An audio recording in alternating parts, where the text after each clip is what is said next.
Hello, I am Shivashish Mitra, studying in Kalinga Institute of Industrial Technology from second year Aerospace. Today I am going to explain the whole model, its each and every part with dimensions, designs and everything. And my teammate Sneha Model will be explaining the analysis of each and every part of the rocket. When I participated in Aerospace Design Challenge competition, there it was mentioned that we had to choose any part of any vehicle of our own choice. But I decided to design and modify a whole spacecraft because I had this dream since childhood, and now I got the chance. I was not sure whether my project will be accepted or not. I just wanted to share my ideology and concept through this competition.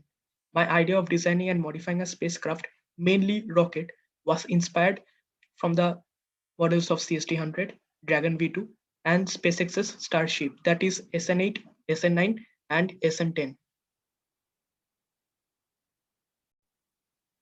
This is the nose part of the rocket. It's actually a hollow cone with thickness 0.2 meter, diameter 2.81 meter, and height 1.25 meter. And the fillet part is of radius 0.5 meter. For the nose part, I have selected graphite, which is sometimes used to withstand high temperature and radiation. Another reason of choosing this material is that only graphite is available in SolidWorks, and other materials which are substitute of graphite, which are also used in rocket, are not available in this software. That's why I chose graphite. And another thing is that since I'm in second year, so neither I nor my teammate has the knowledge of all CAD softwares except SolidWorks. And the problem in SolidWorks is that appropriate materials are not available. But still, I tried to give right materials. So now I'm going to mark all the dimensions here.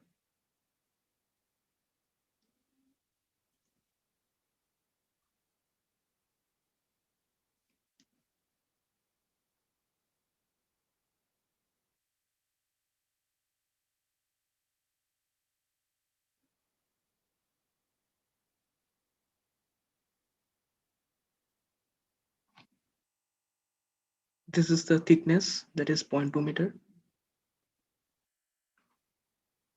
This is the height of the cone.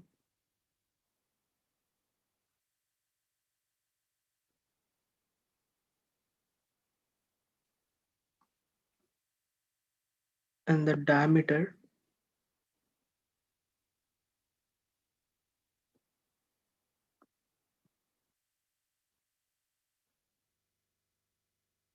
And the fillet part is this part.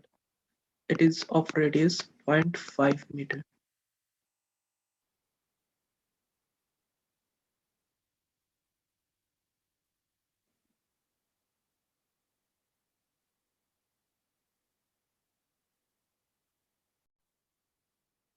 So this is the main part, or I can say crewed spacecraft or capsule, where the astronauts will be present and control the spacecraft. On the top of the capsule, means here, the extruded part of this is of diameter 2.36 meter and height 0.04 meter. This is actually the solar panel. And around solar panel, there are 4 holes from which 4 parachutes will eject at the time of landing. So these are the 4 holes.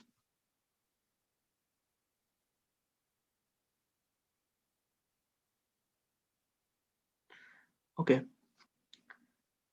So now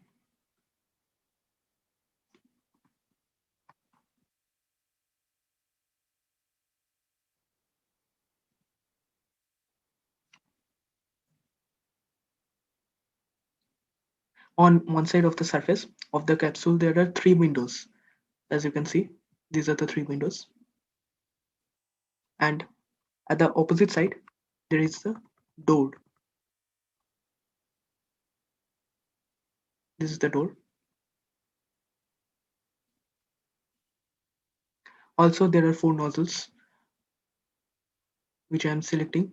These are the 4 nozzles.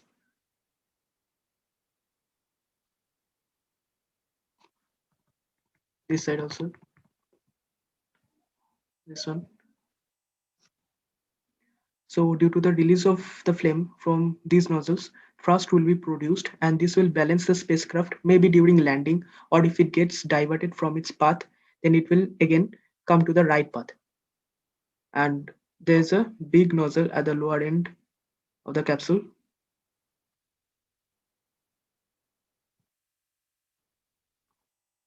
This one which I am selecting, this is the big nozzle.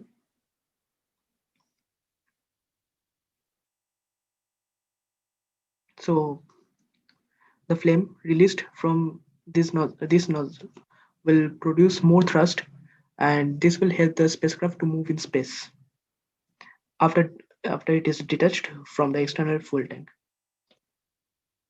And now the parts which I am selecting, these parts, this one, then this one, and also this one. So I can say that these are four stands or legs. These are projected from around the big nozzle, which are connected to a ring, and the outer surface of this ring, which is almost round or curved surface, means this surface, which I'm selecting here. This curved surface is actually the airbag, which will be made of nylon. And here you can see there are four small rectangular holes made, because when the flame will come out of the nozzle and strike the ground, it will not cause any, means not cause much harm to the inner surface of the metallic ring. It will rather pass through the holes. And for this whole spacecraft, I have selected grade titanium, or more specifically I can say that titanium ASTM grade 1. Here you can see, which I am marking here, this is Timetel 35A CP titanium ASTM grade 1. And the reason behind using or selecting this material is that this is also used other than aluminium, because it is also light and strong. Detailed dimensions of the spacecraft is mentioned in the next slide. This is the external fuel tank. The upper part of the tank is hollow with thickness 0.13 meter and depth 5.55 meter. Here, as you can see, this is the hollow portion. The thickness is 0.13 meter and depth is 5.55 meter.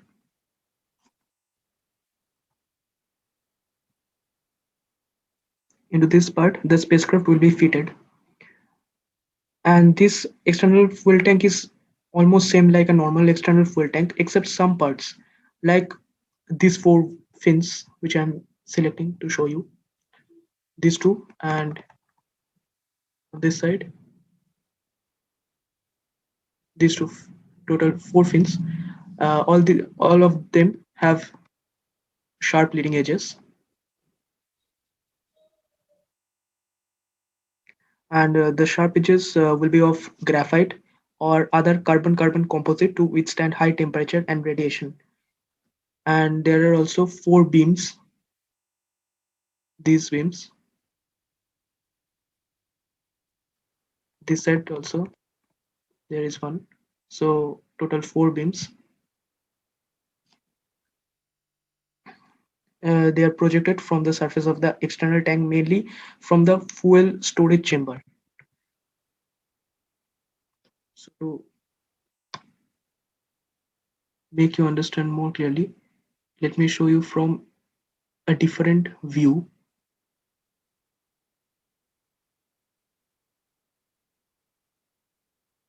So this part means from this portion to this portion, it is the fuel chamber.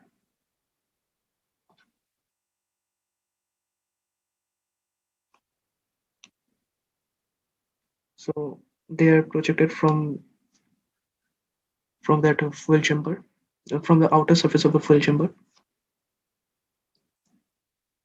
and they are connected to a ring. The end face of the nozzle, means this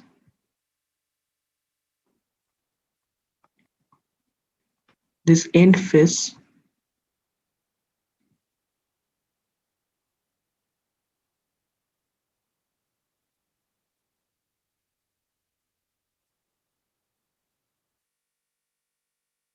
Let me select it properly. Okay, this end face and this face are on the same leveled base. This ring is just an additional support to the rocket. It will help the rocket to launch vertically upward, and if by chance after reaching some height, not much but some height, the engine stops, then the flame from four nozzles of the crewed spacecraft will balance the rocket, and it will vertically touch the ground, and also it will not tilt and fall. And also there are four fins. These fins are also same like those which are attached to the outer surface of the external tank, and and these fins also have same sharp leading edges, and these leading edges are also of same material, that is graphite, or carbon, or means carbon carbon composite also it can be. And the material selected for the body of the rocket is same as that of the crewed spacecraft, that is great titanium.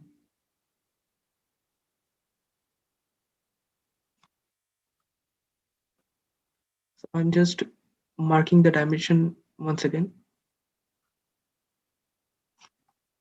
to make it clear.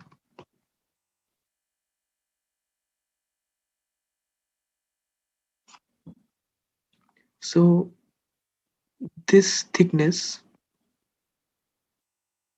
this thickness is 0.13 meter, and from this edge to this edge means the depth is 555 meter, and height of that crewed spacecraft after the nozzle is 5.45 meter.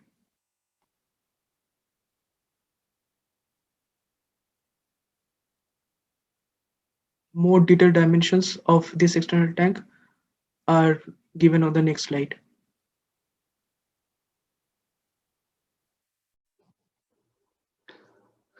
I am going to explain how I did my stress, strain and displacement analysis of different parts of the rocket that we have designed. First, I am going to start with the nose. I went to the simulation section to do a new study and then name the study as Static 3. And then I simply fixed the bottom surface of the nose and applied force on the upper part, as the force of the air will be on the tip. Then I created the maze and calculated the result. And the stress, strain and displacement analysis came. Here is the result you can see on the screen. Here is the stress analysis. Here is the displacement analysis. And here is the strain analysis. In case of crewed spacecraft, I did the same as the nose part. I fixed this part as this is attached to the external tank and applied force in this top portion which is attached to the nose part. The force will be applied to this top face only due to the air. Then I created the mesh and calculated the result. Here is the result on the screen.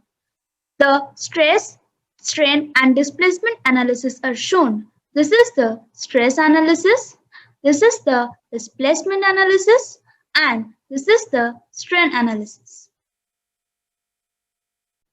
Last but not the least, I did the analysis of the external tank where I fixed these two surfaces, which is the bottommost surface of the spacecraft, and applied force on this part which is attached to the crewed spacecraft and created the mesh and calculated the result. Here comes the stress, strain and displacement analysis.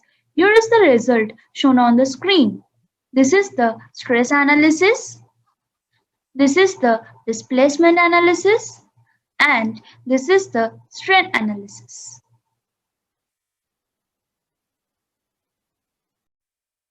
So now I'm going to explain the whole mechanism of the rocket, how everything will occur step by step.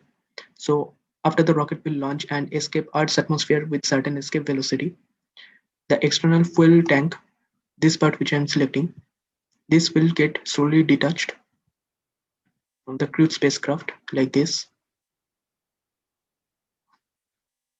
and after some times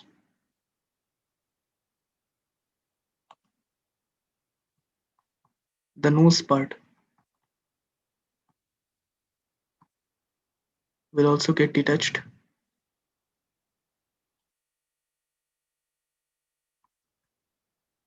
and then this solar panel, this selected area, which is the solar panel, it will start capturing the solar energy from sun. And at the time of landing, four parachutes from these four holes, as I've mentioned earlier, will eject at the time of landing. And also